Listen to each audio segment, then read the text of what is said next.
idealnya gitu ya.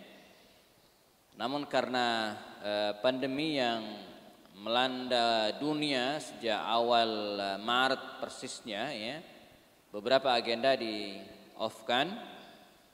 Lalu sejak 1,5 bulan yang lalu ya, karena kita sudah mulai akrab ya, sudah mulai tahu karakter virus ini ya, dan menjalankan keseimbangan antara jangan abai dan jangan lebay.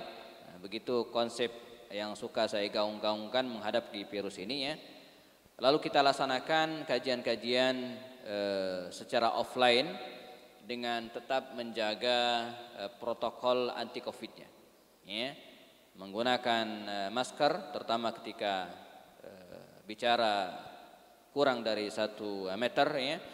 Kemudian juga menjaga jarak kita baik ketika sholat ataupun ketika kajian semaksimal yang bisa kita lakukan.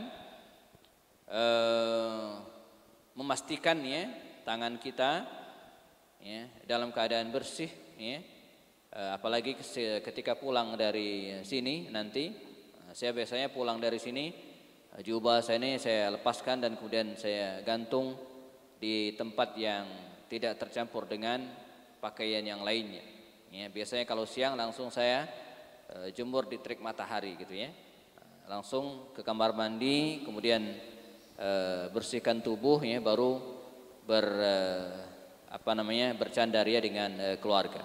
Nah, ini bagian dari ikhtiar kita menghadapi virus ini. Ya. Tapi jangan juga lebay. Ya. Kita enggak ngapa-ngapain di rumah aja ya. Karena acara kita ini teman sekalian menggabungkan dua hal itu, antara jangan abai dan jangan lebay. Karena kita nggak tahu ini virus corona entah kapan akan berakhir ya. Dan kita tetap harus melaksanakan aktivitas, kita tetap harus mencari nafkah, kita tetap harus berdakwah, kita tetap harus ya, bermuamalah dengan teman-teman kita ya. Karenanya ini yang kita bisa kita lakukan ya. Baik teman-teman sekalian, akumullah. Nah, ngobrol dengan teman hijrah ya, lalu kemudian selepas atau di masa pandemi ini ya, insyaallah kita akan buat berseri. Kalau Ustaz Samsan itu dengan kajian fikihnya ya, maka dengan saya insyaallah dengan kajian sirah. Ini kalau tidak salah sudah seri yang ke-3 atau ke-4, yang ke-4. Ini seri yang keempat. Yang pertama kita bicara tentang urgensi belajar sirah nabawiyah. Kemudian setelah itu kita sempat bicara tentang hijrah ya, karena momentumnya hijrah waktu itu. Kemudian yang ketiga offline di rumah saya, online, kajian online waktu itu yang ketiga. Nah ini yang keempat. Nah ini adalah kajian sirah nabawiyah yang keempat. Kita buat teman-teman sekalian, dia berseri. Ya, berseri. Saya sudah siapkan kurikulumnya ya. Kalau runut ya, kita akan ketemu sekitar 28 kali pertemuan ya. Jadi 14 kali pertemuan sebelum semester 1 atau ya. Kemudian 14 kali pertemuan semester 2 full ya. Itu tanpa UTS dan tanpa UAS. Kalau ada UTS dan UASnya berarti nambah 2 pertemuan lagi ya. Nah jadi biasanya molor ya, biasanya bisa lebih dari 28 kali pertemuan, bisa sampai 30 atau mungkin lebih ya.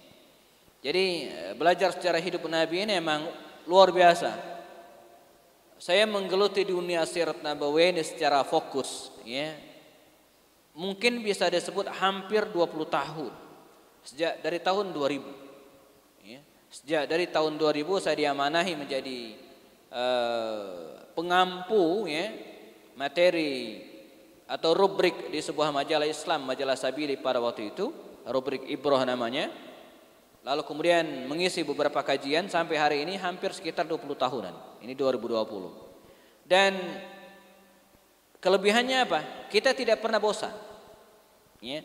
Ada selalu hal baru yang bisa dikaji, dan kemudian saya sering sampaikan belajar sirah itu seperti kita menggali air, teman-teman sekalian, ya, menggali tanah gitu ya, dan kemudian keluar air. Semakin kita gali, dia akan semakin keluar air. Nah, demikianlah sejarah hidup Nabi.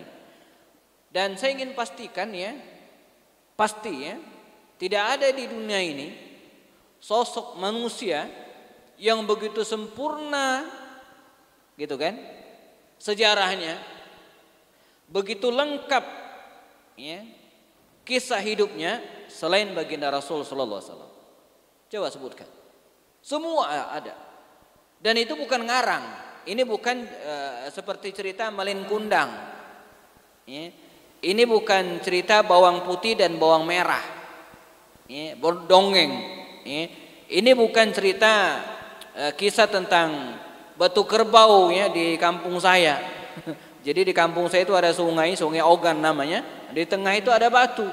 Kata orang-orang kampung, apa itu? Itu batu kerbau.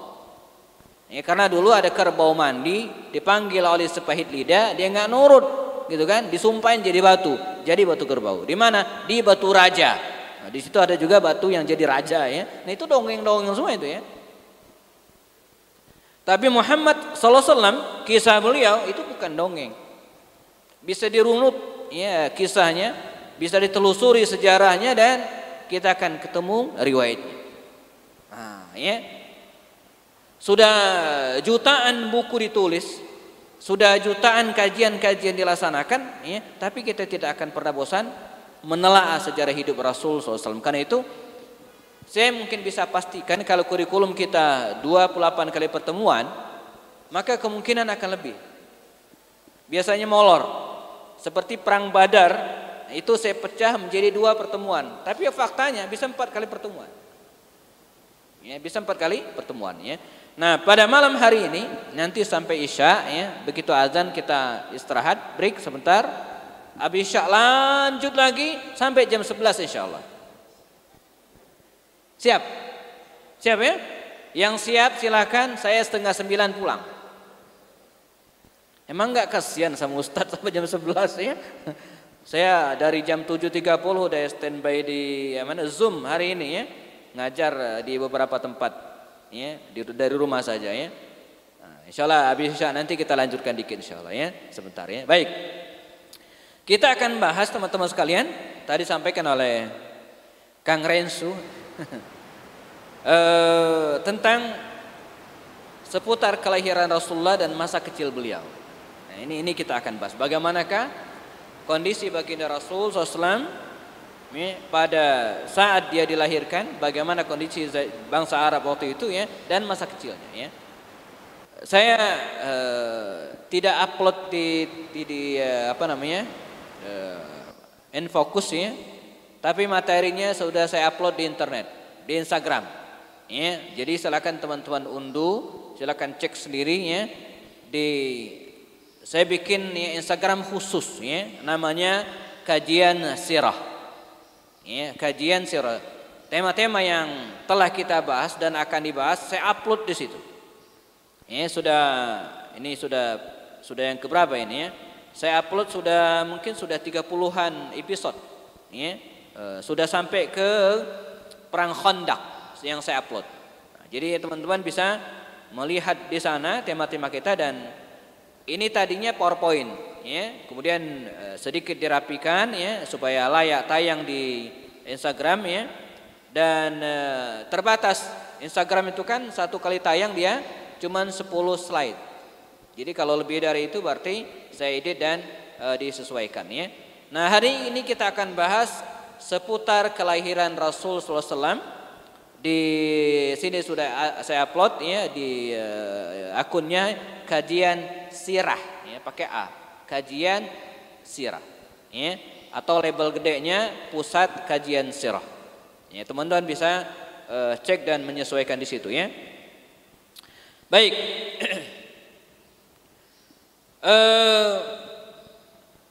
Nabi Muhammad sallallahu alaihi wasallam lahir ya, dalam keadaan yatim ya. Dan ini diabadikan oleh Allah Subhanahu wa taala dalam Al-Qur'an. Ada yang hafal ayatnya? Nabi lahir dalam keadaan yatim. Ya. Dan ini diabadikan oleh Allah Subhanahu wa taala dalam Al-Qur'an. Ada yang hafal ayatnya? Saya yakin hafal, teman-teman hafal. Cuman lupa, sama juga ya.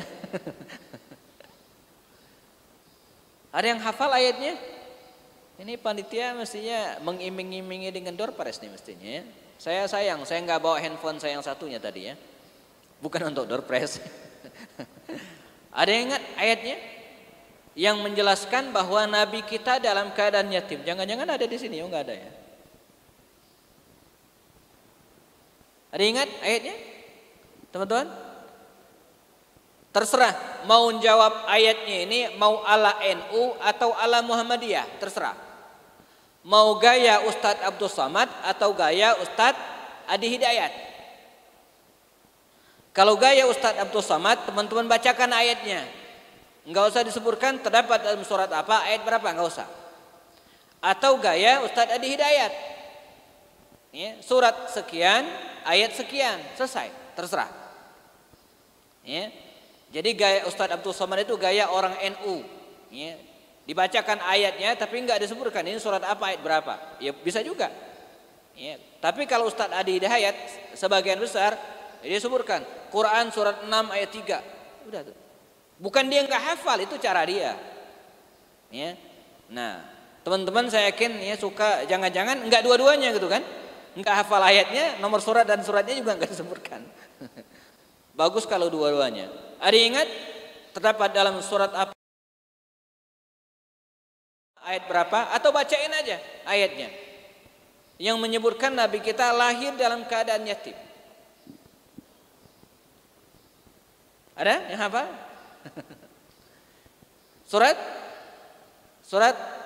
Surat Ad-Duha. Alam yajid kayatiman fa'awa. Hafal semua kan? Hafal, cuman lupa aja. Ya. Bukan lupa ayatnya, lupa bahwa ayat itu menjelaskan tentang Nabi kita lahir dalam keadaan yatim. Alam yajid kayatiman fa'awa. Ya, tidakkah dia Allah menemukanmu, menjumpaimu dalam keadaan yatim. Jadi Nabi itu yatim. Fa'awa. Ya, lalu dia melindungi dan kemudian menjaga Rasul sallallahu alaihi wasallam. Ya. Nabi Muhammad lahir dalam keadaan yatim. Ayahnya Abdullah, ya, Abdullah. Nah, ini mungkin banyak juga yang bertanya, "Ya, Ustaz, ya, Abdullah itu kan artinya hamba Allah." Padahal Nabi waktu itu belum lahir. Ya. Artinya ayah Rasul, kakeknya Nabi Abdul Muttalib itu menamakan anaknya Abdullah itu berarti kenal Allah dong. Ya, kenal Allah kan Abdullah. Nabi waktu itu belum lahir, nama ayahnya Abdullah. Berarti bangsa Arab sebelum Nabi dilahirkan kenal Allah. Kalau enggak kenal Allah gimana dia namain anaknya dengan hamba Allah, Abdullah. Dan bukan hanya beliau yang namanya Abdullah, banyak yang lain. Ya. Dan betul ya, jadi bangsa Arab itu teman-teman sekalian, sebelum Nabi lahir, sebelum Nabi diutus, mereka sudah mengenal Allah. Mereka sudah mengenal Allah. Bahkan sebagian dari mereka masih ada orang yang menganut ajaran Hanif, ajaran Nabi Ibrahim alaihissalam yang diperkenalkan oleh Nabi Ismail. Kita ingat ceritanya, ya. Jadi Nabi Ibrahim membawa anaknya Ismail yang masih kecil itu ke Mekah bersama dengan ibunya yang namanya apa? Siapa? Ibu Ismail? Siti Hajar. Ya, ditinggalkan di situ, nangis anaknya. Ya, Siti Hajar ini lari-lari antara Safa dan Marwah dan akhirnya keluarlah air Zam-Zam, kan begitu. Ya, nah dari situlah kemudian Makkah itu menjadi hidup.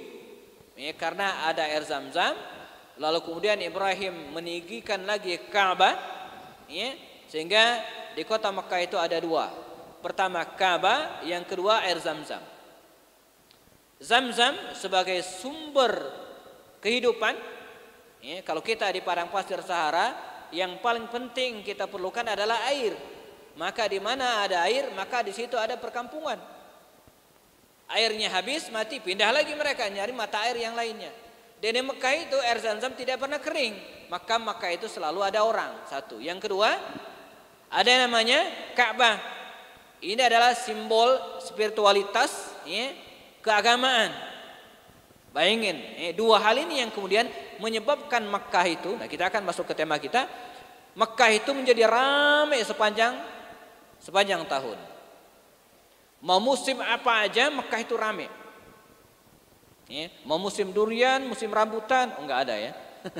Musim dingin, musim panas, Mekah itu selalu dikunjungi oleh banyak orang karena ada Zam-Zam dan karena ada Ka'bah. Rumus ekonomi, ya, rumus bisnis, ya, berlaku. Di mana ada keramaian, maka di situ ada yang jualan. Ini masjid kita suka rame ya, di depan sepan ini banyak yang jualan kan? Coba kalau masjid ini tutup, nggak ada yang jualan. Ya, karena Makkah itu rame sepanjang tahun, sepanjang sejarah, ya, maka lahirlah pasar. Ada pasar terkenal yang arah ke Taif di Makkah itu namanya Pasar Uqaz. Pasar Uqaz pakai Dhad, Ain, Kaf, Alif, Dhad, Uqaz namanya. Pasar Uqaz ramai luar biasa, terutama pada musim-musim haji. Bisnis pun tumbuh. Maka profesi utama bangsa Arab Mekah adalah berbisnis, bukan bertani. Ya, kalau bertani mau nanam apa di sana? Enggak tumbuh. Ya, makanya keluarga Rasul itu adalah pengusaha. Nanti kita akan bahas suatu saat ya. Nah, jadilah Makkah ini ramai luar biasa pada sepanjang sejarah. Apalagi posisi Makkah itu jemaah teman-teman sekalian berada di tengah. Ya, jadi kalau teman-teman lihat di slide-nya ya di Instagram ya, itu pada slide yang ketujuh ya. Ini ada 9 slide. Yang ketujuh itu ada peta. Ya, peta Jazirah Arab. Teman-teman yang pegang handphone ya, di kajian sirah itu ada pada slide yang ke-6. Maaf, yang ke-6. Apa yang ketujuh nih? 7 ya, yang ketujuh ya, tertulis 6 tapi 7 ya, karena yang pertama cover. Peta Jazirah Arab. Itu posisi Makkah itu di tengah. Di atas itu Syam, di bawah Yaman. Ya, teman-teman perhatikan ya. Di atas itu Syam, di bawah itu Yaman. Bangsa Arab Quraisy ya, punya 2 musim bisnis yang diabadikan Allah dalam surat Quraisy. Li'ila fi Quraisyin ila fihim rihlatash syita'i was-saif. Bahwa bangsa Arab Quraisy itu punya 2 musim bisnis. Rihlatash syita' pada musim syita. Musim syita itu artinya musim dingin. Musim dingin. Wa rihlatas saif dan musim panas. Enggak ada musim hujan. Kalau di kita juga 2, musim panas, musim hujan dan musim kemarau. Nah, di sana musimnya 2, musim dingin dan musim panas. Pada musim dingin, bangsa Arab Quraisy itu khususnya atau bangsa Arab secara umum bisnis ke Yaman, turun ke bawah. Oke? Pada musim panas mereka naik ke atas ke Syam. Jadilah Mekah itu lalu lintas bisnis. Itu yang bikin Mekah itu ramai. Ya. Kondisi Mekah yang ramai terus ini menyebabkan lahirnya pasar yang menyedot ya, banyak pengunjung. Dan demikianlah kondisi ini memancing cemburu seorang panglima perang sekaligus gubernur Yaman, namanya Abraha al-Asram. Nah, kita mulai masuk tema kita. Ya, namanya Abraha al-Asram. Penguasa Yaman sekaligus panglima perang, gubernur Yaman sekaligus panglima perang. Ya. Dia ingin memindahkan keramaian di Makkah itu ke kampungnya, ke negerinya San'a, Yaman. Supaya ya, orang ramai ke tempatnya, dan kalau sudah ramai ya mau jualan apa aja bisa. Ya. Ini bisnis pariwisata namanya gitu ya. Nah, negeri kita ini itu kalau dikelola dengan baik, ya. Saya dulu sempat ngobrol dengan Bang Yusran Ihza Mahindra. Bang Yusran Ihza Mahindra. Ya, saudaranya Bang Yusril Ihza Mahindra. Dia lama di Jepang dan dia punya keinginan yang luar biasa. Saya yang tidak terpilih sebagai menterinya, dia bilang kalau saya jadi menteri pariwisata, saya akan jadikan, kata beliau, Indonesia ini sebagai negeri yang berpenghasilan besar dari aspek pariwisata. Negeri kita ini ya, kalau kita kelola dengan baik, dia akan menjadi negeri impian semua visitor, semua turis ingin datang ke kita. Namun faktanya tidak. 2005 udah azan? Kang Ren, udah azan belum? Udah ya? Isya ya? Kita off dulu ya. Mohon diingatkan, nanti kita akan lanjutkan. Ini cerita tentang Amul Fil, tahun gajah, tahun kelahiran Rasul SAW. Oke ya, baik, kita istirahat sebentar teman-teman sekalian, kita lanjutkan nanti ba'da isya ya. Setelah isya kita akan teruskan lagi. Bagi teman-teman yang sudah batal wudunya silakan bersiap-siap wudu kembali, dan setelah sholat isya nanti kita akan lanjutkan. Karena masjid kita ini masjid umum ya, bukan masjid komplek perumahan ya, tapi di sekitar kita ada banyak orang yang ingin sholat dan kemudian segera pulang gitu ya, sehingga kita harus break. Nah, setelah itu kita lanjutkan ba'da insyaallah. Demikian sementara. Assalamualaikum warahmatullahi wabarakatuh. Saya di tahun 2004-2005 itu suka bikin EO seperti ini, teman sekalian, event organizer. Di antara adalah Bogor Book Fair, itu garapan saya dan kawan-kawan. Nah, dulu belum ada masjid alumni ini, maka markas kita adalah Masjid Al-Ghifari. Masjid Al-Ghifari seberang Telkom, ya, Telkomsel seberang di Pajajaran. Nah, kekurangan masjid itu adalah di soundnya, ya, dia menggema. Kita suka bawa sound system sendiri bahkan ya, karena suaranya tidak maksimal ya. Nah, ini masjid kita, alhamdulillah sudah luar biasa dan kita bisa maksimalkan insyaallah. Baik, teman-teman sekalian, kita lanjutkan sekitar 20 atau 30 menit ke depan sampai jam 8-an. Tadi kita sudah bicara tentang kelahiran atau momentum kelahiran Rasulullah. Kondisi Makkah ya, pada waktu itu yang menjadi pusat keramaian dan pusat bisnis, bisa disebut pusat pariwisata. Nah, jadi kita sempat hubungkan dengan Indonesia. Indonesia ini negara yang kaya raya, gemah ripah loh Cinawi. Kita pemandangannya ya, itu bukan bikinan ya. Saya berkali-kali, sekian kali pergi ke Dubai, Abu Dhabi, dan ternyata penghasilan utama mereka itu bukan minyak ya, barang tambang sebagaimana kita fahami, tapi dari pariwisata ya. Jadi penghasilan terbesar negara Uni Emirat Arab, Abu Dhabi, Dubai itu adalah pariwisata. Cuman ya, pariwisatanya palsu semua, pantainya bikinan, Palm Jumeirah itu bikinan, bukan asli gitu ya. Gedung-gedungnya ya pasti bikinan. Nah, kita ini asli semua, Indonesia ini asli semua ya, asli semua. Tapi apa faktanya? Kita dibanding negara Singapura aja kalah jumlah wisatawan ya. Saya baru searching tadi habis isya ya, Singapura itu setahun dia bisa mendatangkan tidak kurang dari 20 juta wisatawan asing ke negaranya. 20 juta ya, sebelum corona ya, artinya di tahun 2019-an 20 juta. Indonesia itu tidak lebih dari 16 atau 17 juta wisatawan datang ke negara kita. Padahal ya, Singapura itu penduduknya berapa coba? Kan paling 5-6 juta orang penduduknya. 5 juta orang penduduknya. Jakarta aja, penduduk Jakarta berapa? Ya tergantung malam atau siang ya. Kalau malam hari ya, penduduk Jakarta itu sekitar 9 atau 10 juta. 2 kali lipat penduduk Singapura. Ya, kalau siang itu bisa 13 juta. Yang 3 juta itu kan tinggal di Bogor, Bekasi, Tangerang. Nah, poin yang saya ingin sampaikan bahwa negara kita negara yang kaya gitu kan. Sumber daya alam, bukan hanya sumber daya alam tapi juga ya, wisatanya. Kita mau pantai, pegunungan, bebukitan itu luar biasa. Maka orang Arab itu paling suka ke Indonesia ya.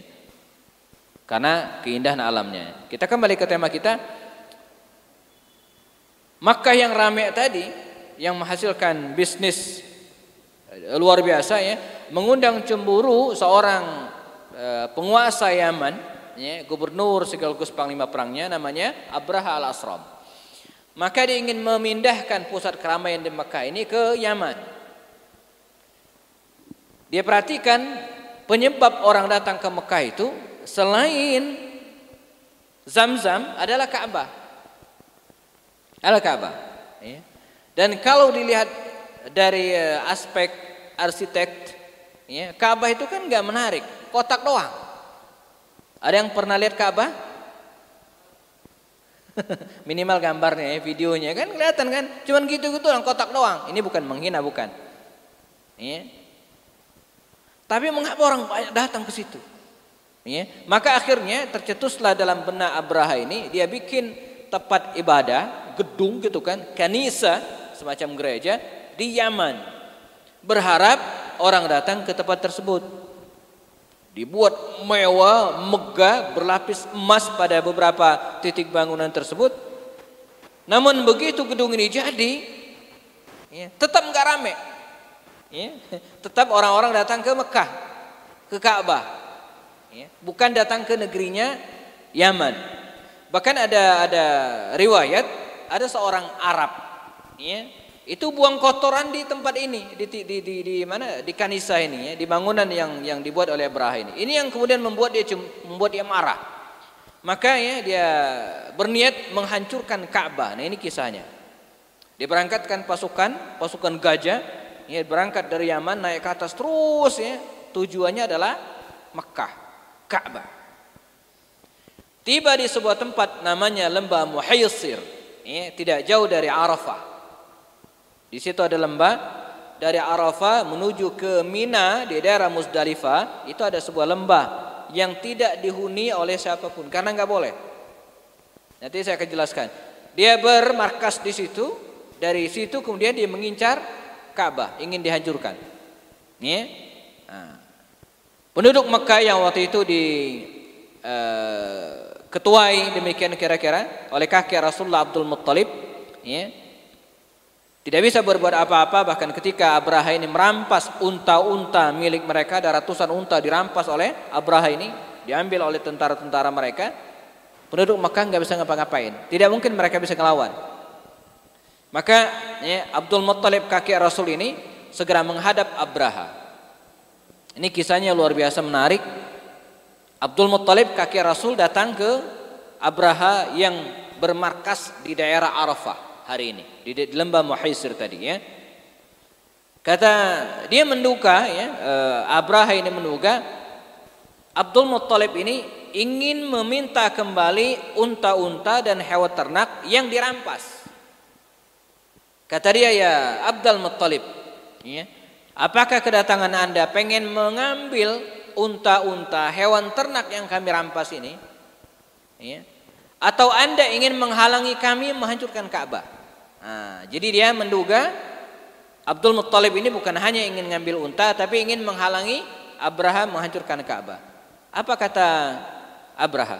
Kata dia apa? Ya, ana rabbun lil ibili, saya ini pemilik unta. Wal Ka'batu laha rabbun yahmiha, dan Ka'bah itu ada Tuhan yang akan menjaganya. Ini kalimat yang luar biasa, ya. Ana rabbun lil ibili, saya ini pemilik unta yang kalian rampas, ayo kembalikan. Wal Ka'batu, adapun Ka'bah itu bukan urusan saya. Laha rabbun yahmiha, ada Tuhan yang akan menjaganya. Maka diberikanlah unta itu dan bersiaplah Abraha ini, ya, untuk mengarahkan pasukan gajahnya menuju ke Ka'bah. Dan setiap kali unta ini, gajah mereka diarahkan ke Ka'bah, dia selalu melengos, tidak mau, dan puncaknya Allah Subhanahu wa taala menghancurkan mereka. Wa arsala alaihim tayran ababil, kami turunkan, kami kirim kepada mereka tayran ababil, burung ababil. Itu kalau teman-teman searching di Google, iseng aja, ya, ketik aja burung ababil, apa yang keluar? Ada yang pernah nyoba?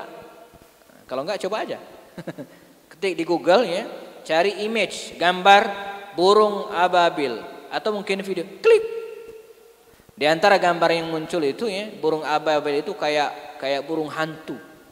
Ya. Konon ya, katanya burung ababil itu sampai sekarang masih ada. Dan ada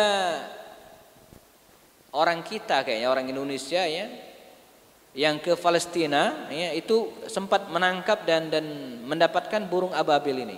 Saya nggak tahu kalau di Indonesia ada enggak ya. Jadi serem gitu ya.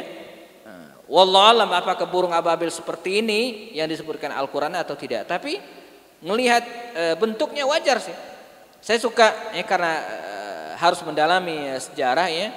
Burung ababil itu saya searching ya. Nanti ada lagi burung surat, burung yang dilarang oleh Nabi untuk dibunuh.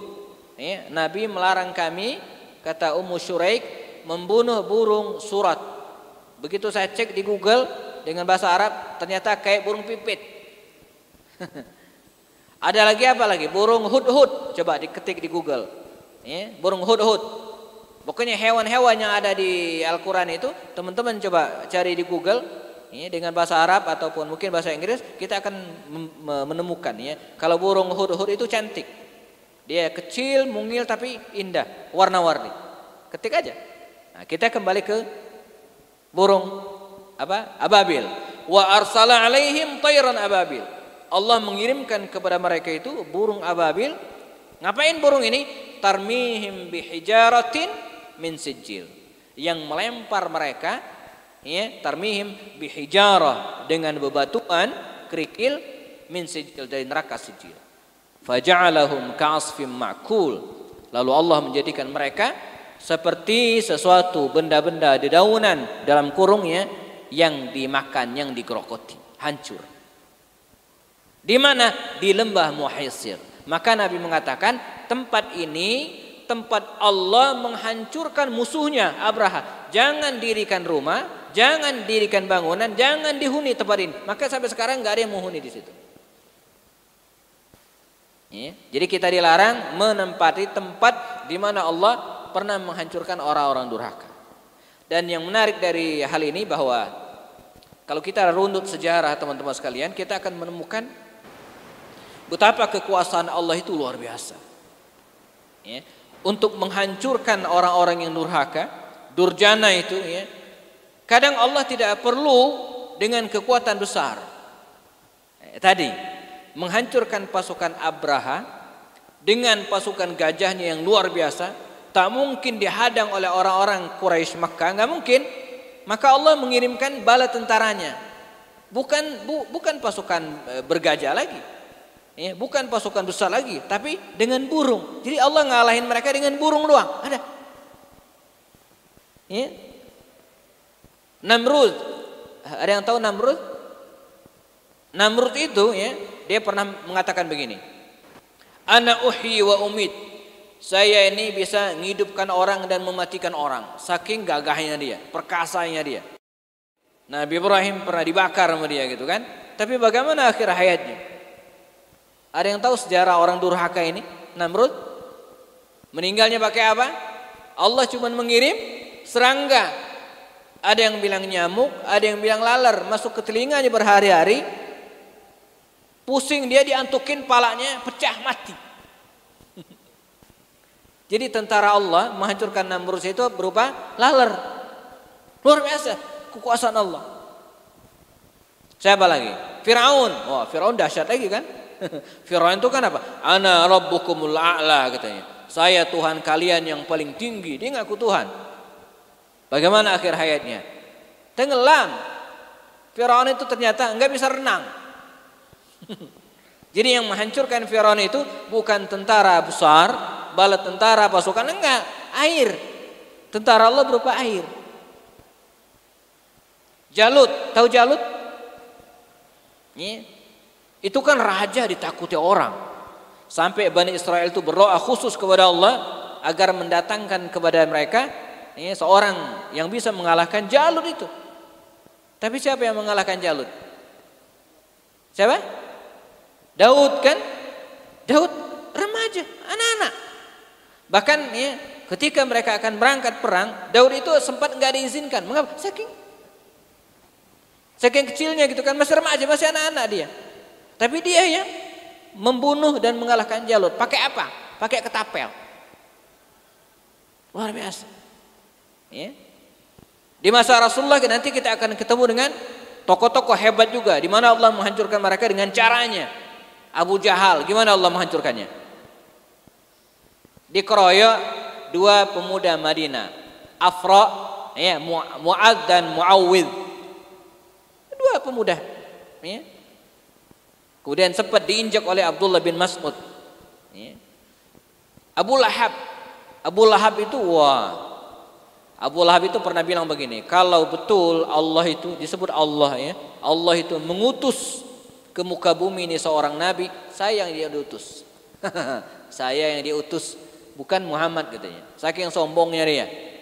Ya. Ketika baginda Rasul mengumpulkan orang-orang dan menyeru mereka masuk Islam, maka dengan pongahnya, dengan sombongnya, ya, Abu Lahab ini mengatakan, ya Muhammad, wahai Muhammad, alihada jama'atana, ya, untuk ini anda ngumpulin kami. Maka dia mengatakan, tabban laka, celakalah engkau. Maka Allah menurunkan firman-Nya, tabbat yada abi lahabi wa tab, dan seterusnya. Bagaimana akhir hayat tokoh ini? Mengenaskan. Ya. Pada perang Badar dia enggak ikut sebab dia berantem dengan istrinya, Ummu Jamil. Lari ke pintu, palang pintu itu jatuh. Pluk, naik palanya. Pecah, membengkak, bernanah, berdarah, meletus, mati. Jadi matinya Abu Lahab itu kena palang pintu. Begitu cara Allah memusnahkan orang-orang durjana. Dunia hari ini, ya, sedang diuji oleh Allah Subhanahu wa taala dengan virus corona yang membuat kita dan membuat dunia ini bolak-balik. Saya suka sampaikan, ya, virus corona ini kelihatan aja enggak, tapi bikin kita pusing luar biasa. Kehidupan sendi-sendi kehidupan kita bolak-balik. Ya, kita kalau ketemu suruh salaman kan. Nah, virus ini bikin kita enggak bisa salaman. Salat mestinya kita rapatkan saf. Kita jarang-jarang. Anak saya bilang, ya, yang kelas 6 SD itu, dia bilang gini, "Abi," katanya, "ini dunia ini udah aneh." Kenapa? Dulu waktu kita sekolah dilarang bawa handphone. Ya kan? Sekolah kan enggak boleh bawa handphone kan? Sekarang kita suruh pakai handphone tapi enggak boleh sekolah. Ya kan? Kebalik. Dulu sekolah enggak boleh bawa handphone. Sekarang anak-anak belajar pakai handphone tapi enggak boleh sekolah. Udah kebalik emang dunia. Gara-gara corona nih, ya. Salahnya nenek-nenek sih. Di kampung-kampung itu nenek-nenek dikasih sembako. Nek, sembako dari mana? Corona. Oh, semoga corona panjang umur katanya. Dia tahu corona itu penyakit. Dikira corona itu nama orang, ya. Panjang umur katanya. Panjang umur sampai sekarang nggak habis-habis, ya. Nah, begitu Allah menghancurkan Abraha. Begitu terkenalnya peristiwa ini sehingga masyarakat Mekah, ya, menyebut tahun itu dengan Amul Fil, tahun gajah. Pada tahun itulah Nabi kita lahir. Dulu, ya, orang-orang Quraisy belum menetapkan penanggalan. Sesekali mereka pakai penanggalan Romawi yang Masehi itu. Kadang juga mereka juga menggunakan penanggalan Persia, ya, dan mereka juga menggunakan penanggalan Qamariyah. Maka sebelum Nabi lahir, ya, mereka sudah mengenal beberapa nama bulan. Seperti misalnya bulan Syawal, mereka udah tahu. Bulan Ar-Rabi'ul Awal, Ar-Rabi'ul Tsani, mereka udah kenal. Tapi belum ada tahunnya. Ya, maka untuk menetapkan dan kemudian mengingat tahun-tahun tertentu, ya, mereka menamakan tahun itu dengan tahun yang paling bersejarah. Sama lah kayak kita, ya. Saya ingat nenek saya itu, ya, nenek saya di kampung almarhumah sudah meninggal dunia. Itu kalau ditanya, "Nek, paman itu kapan nikah?" Tahun banjir katanya. Dia nggak tahu tahun berapa. Ingatnya pas mau nikah, ya, banjir di kampung saya itu kan tahun 80 sekian. Jadi dia nggak tahu. maka tahun itu disebut dengan tahun banjir. Nah, bangsa Arab juga begitu ya. Karena ada pasukan gajah yang besar, maka tahun itu disebut dengan Amul Fil. Nanti kita ketemu lagi dengan Amul Bi'sa. Nanti kita ketemu dengan Amul Huzan. Ya, sampai kemudian Nabi hijrah, baru tahun hijrahnya Nabi itu dikenal dengan Amul Hijrah. Nah, baru hitungan dari situ. Setelah hijrah, kaum muslimin hijrah, patokannya baru hijrah tersebut. Makanya kalau kita ditanya kapan perang Badar? Perang Badar 2 hijrah, maksudnya 2 tahun setelah hijrah. Kapan perang Khandaq? 5 hijrah, maksudnya 5 tahun setelah hijrah, setelah Nabi hijrah. Sampai sekarang, tahun berapa sekarang? 1444 hijrah, maksudnya 1440 tahun setelah Nabi hijrah. Ini ya, yang ditetapkan oleh Sayyidina Umar bin Khattab pada masanya. Nabi lahir tahun gajah. Kalau kita sesuaikan dengan penanggalan Masehi, kira-kira ya bertemu di angka 571 Masehi, abad ke-5 akhir. Ya, di Indonesia abad ke-5 itu lagi ngapain? Apa yang terjadi dengan abad ke-5? Ya, itu daerah kerajaan Wangsa Shailendra kira-kira. Ya, yang beragama Hindu. Borobudur itu didirikan sekitar abad ke-7. Berarti Nabi lahir sebelum Borobudur berdiri. Ini versi ulama-ulama salaf, ulama-ulama dulu. Beda dengan versi yang mengatakan Borobudur itu dibikin oleh Sulaiman. Nah, itu lain lagi. Nah, itu butuh diskusi khusus. Ya, nah baik. Nabi lahir teman-teman sekalian, ya, seperti yang saya tulis di Instagram ya, Yaumul Itsnin. Nabi lahir hari Senin. Dan ini fix, sahih. Abu Qatadah radhiyallahu anhu ya pernah bertanya kepada Rasul ya, an saumi yaumil itsnin, tentang keutamaan puasa di hari Senin. Di mana Nabi memberikan contoh dan kemudian memerintahkan kepada kita agar puasa di hari Senin dan Kamis, sunnah. Maka sahabat bertanya, ya Rasulullah, apa keutamaan puasa Senin?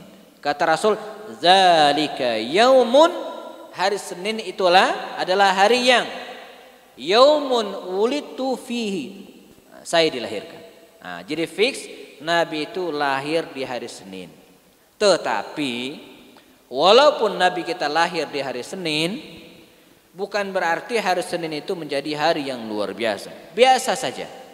Jadi teman-teman yang di belakang, akhwat, ya, jangan mentang-mentang lahir di hari Senin lalu sombong. Jangan macam-macam loh, ini lahirnya hari Senin. Enggak, biasa aja.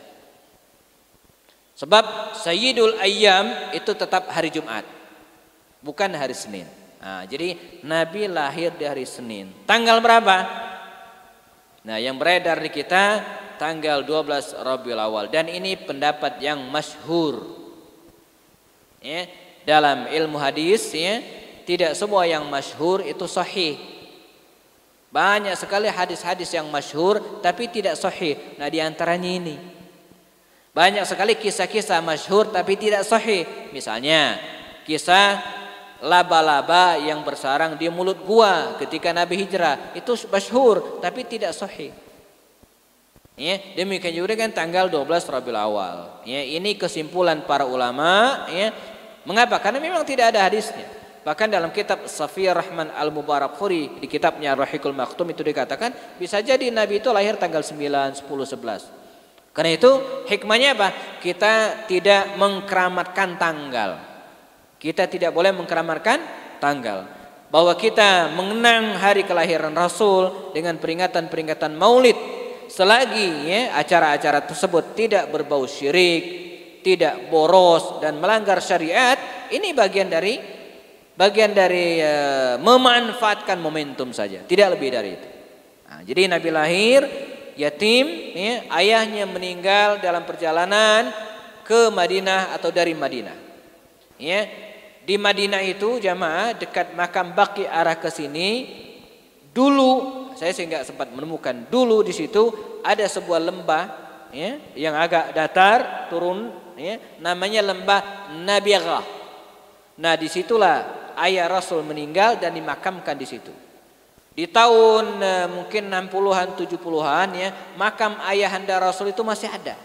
Tapi sekarang sudah tidak ada lagi. Ya, sepengetahuan saya sempat ke sana nyari-nyari nggak ketemu. Nanya-nanya sama orang nggak ketemu. Ya, menurut kabar itu makam sudah ditutup. Ya, sudah diblur oleh pemerintah Arab Saudi, khawatir disalahgunakan. Dan yang seperti ini banyak. Bukan hanya makam ayahanda Rasul. Ya, apalagi sumur, dulu ada sumur namanya di Mekah itu sumur Ji'rana. Ya, ketika Nabi perang melawan orang-orang Taif, pulang beliau mampir di sumur Ji'rana. Ya, nah, dan mengambil miqat di situ. Dulu di era 60-70 tahun 60-70 tahun ya, di era 60-an 70-an itu masih ada tuh sumur.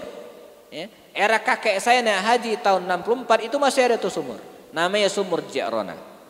Ya, Nabi pernah diracuni di situ, ya, namun didoakan oleh Rasul malah itu sumur ya, menjadi berkah dan dengan izin Allah menyembuhkan berbagai penyakit.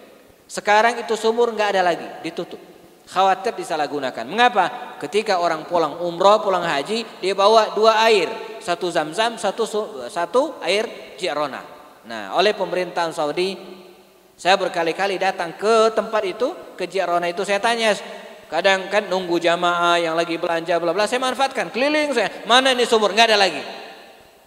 Ya, kecuali orang-orang tertentu yang bisa menelisiknya. Ya, jadi pemerintah Arab Saudi itu sangat hati-hati, termasuk makam ayahanda Nabi. Mungkin ada, tapi saya nggak tahu. Agak diumpetin, disembunyikan. Ya, ada. Ya, dan kalau orang yang ahli mungkin tahu tempatnya, tapi tidak semua orang. Misalnya rumah Khadijah itu udah dirobohin, tapi sisanya tandanya itu ada. Nah, kalau yang ini tahu saya.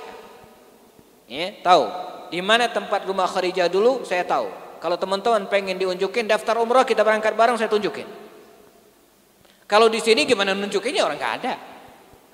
Cuman kalau berada di situ, ya bisa. Kira-kira tempatnya itu ini Safa, ini Marwah. Kita sa'i 7 kali, keluar dari Safa, naik ke atas, turun, belok ke kiri. Nah di situ tuh, kebayang tempatnya. Naik ke atas, itu ada toilet tuh ya. Belok ke kanan, turun, nah di situ. Ya, beda tandanya apa? Kalau yang lain marmernya itu licin, nah ini kasar, terpisah, beda sendiri. Nah, begitu pemerintahan Arab Saudi nandainya. Di Madinah dulu ada sumur Abu Thalhah Al-Ansari yang diwakafkan. Dulu masih ada, sekarang nggak ada lagi. Tapi bagi orang yang ngerti, tahu di mana sumur itu berada. Caranya bagaimana? Ini posisinya dibuka karpet, di situ ada tulisan sumur, ada sampai sekarang. Ya. Makam ayahanda Rasul juga demikian. Makamnya di An-Nabiyah dan meninggal ketika Nabi masih dalam kandungan ibunya. Ketika dia lahir, ayahnya tidak ada lagi. Makanya min babi syukur, di antara yang harus kita syukuri jemaah teman-teman sekalian adalah kita lahir dalam keadaan kita lihat ayah kita lihat ibu kita. Nabi nggak pernah, tidak pernah melihat ayahnya. Makanya seorang sahabat pernah bertanya kepada Rasulullah, ya Rasulullah, ya, man asyaddu balaa, siapa yang ujiannya paling luar biasa? Kata Rasul apa? Orang yang ujian paling gede, paling luar biasa adalah para nabi, para rasul. Kemudian orang-orang yang setara dengan mereka atau di bawah mereka sedikit. Ya, jadi para nabi itu ujian luar biasa. Teman-teman silakan baca Qasas al-Anbiya, cerita para nabi. Kita akan menemukan ujian-ujian mereka luar biasa. Siapa misalnya? Nabi, teman-teman mengidolakan nabi siapa misalnya? Nabi Ayub. Wah, 2/3 hidupnya dalam keadaan sakit, kudisan, dijauhi orang, ditinggalin anaknya, istrinya. Luar biasa. Siapa lagi? Musa. Tahu Nabi Musa? Baru lahir, udah ditaruh di peti, dianyutin di sungai. Ada yang ngalamin begitu? Ada enggak? Ya, lahir nih, masih merah, ditaruh emaknya di peti, dianyutin di sungai Nil. Ada yang ngalamin gitu? Nggak ada. Luar biasa ujian para nabi.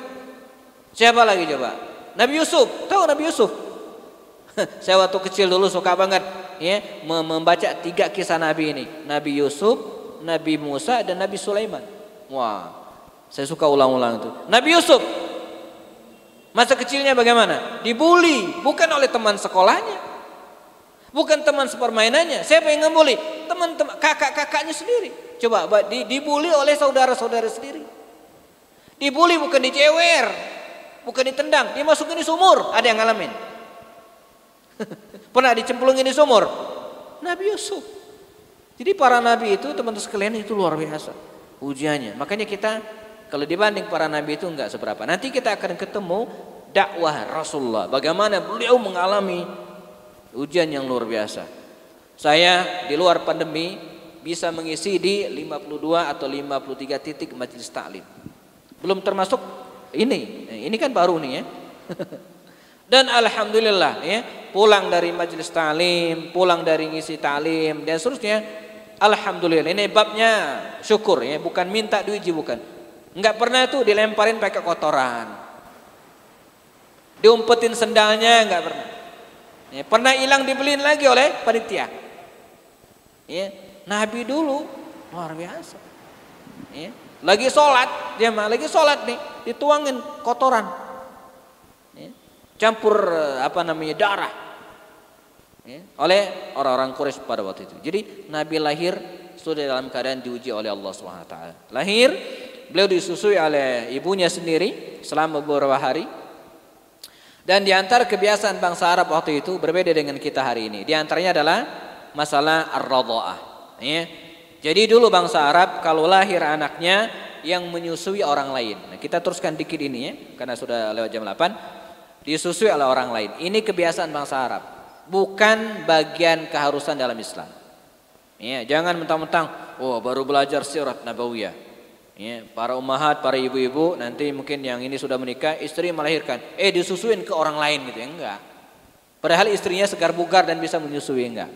Ya, itu Nabi disusui oleh orang lain. Nah, ini disebut dengan tradisi, kebiasaan. Karena itu diantara urgensi pentingnya kita belajar sirah jamaah teman-teman sekalian untuk membedakan mana tradisi dan mana syariat. Ya, menggunakan jubah bagi laki-laki ini tradisi, kebiasaan Arab. Ya, kita pakai boleh. Saya mengapa sering pakai jubah? Karena sering umroh. Setiap kali umroh dia hadiahin jubah oleh jamaah, numpuk di rumah. Kalau nggak saya pakai kan mubazir. Ya. Tapi kalau kita nggak mau pakai nggak apa-apa. Karena pakai jubah ini pakaian Arab. Ya. Di Arab Saudi tukang parkir pakai jubah, ya kan? Jadi bukan mau ke masjid, mereka mau tidur itu pakai jubah.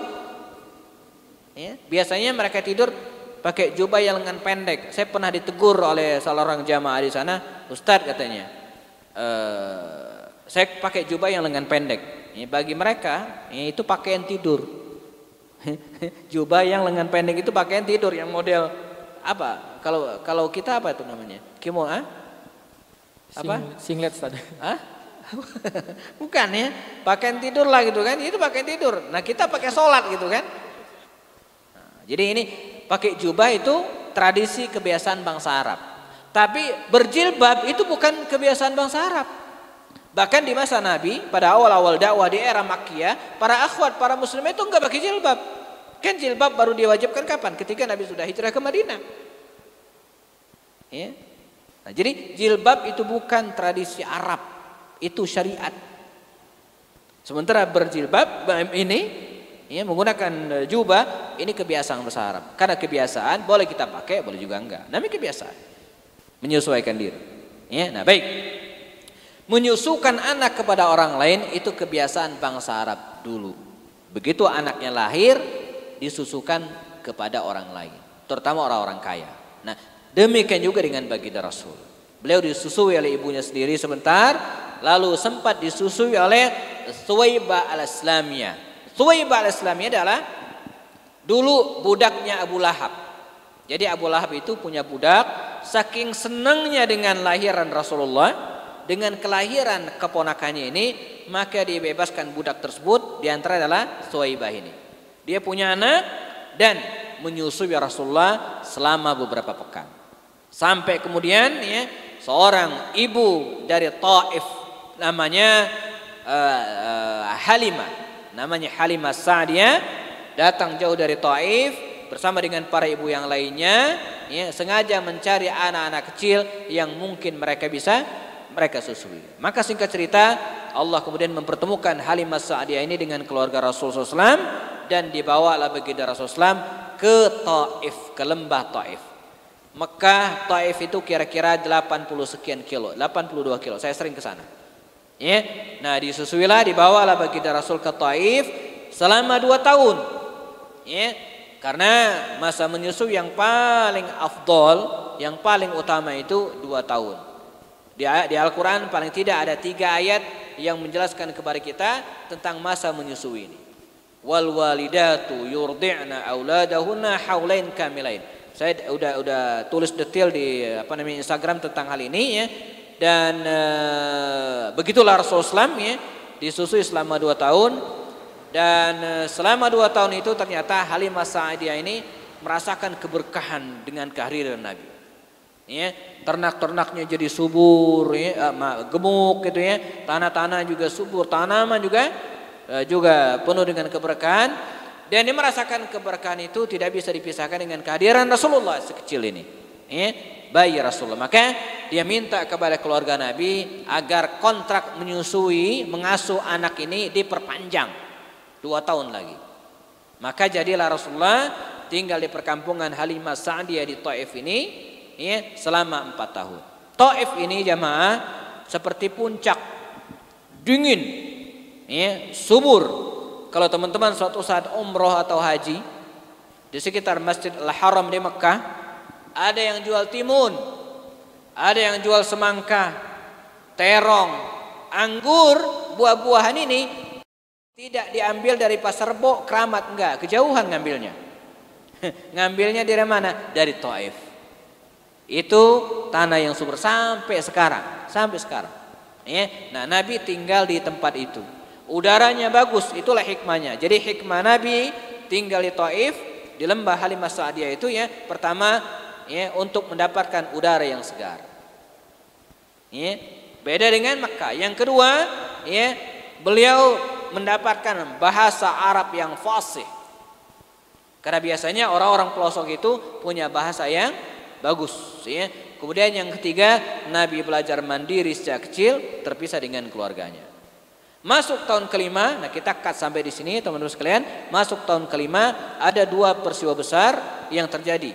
Pertama, ketika Nabi sedang bermain pada usia 4 tahun tersebut, 4 tahun, ya, beliau pernah ditangkap oleh malaikat, gitu ya, dan kemudian dibawa ke tempat yang sepi dan dioperasilah dadanya.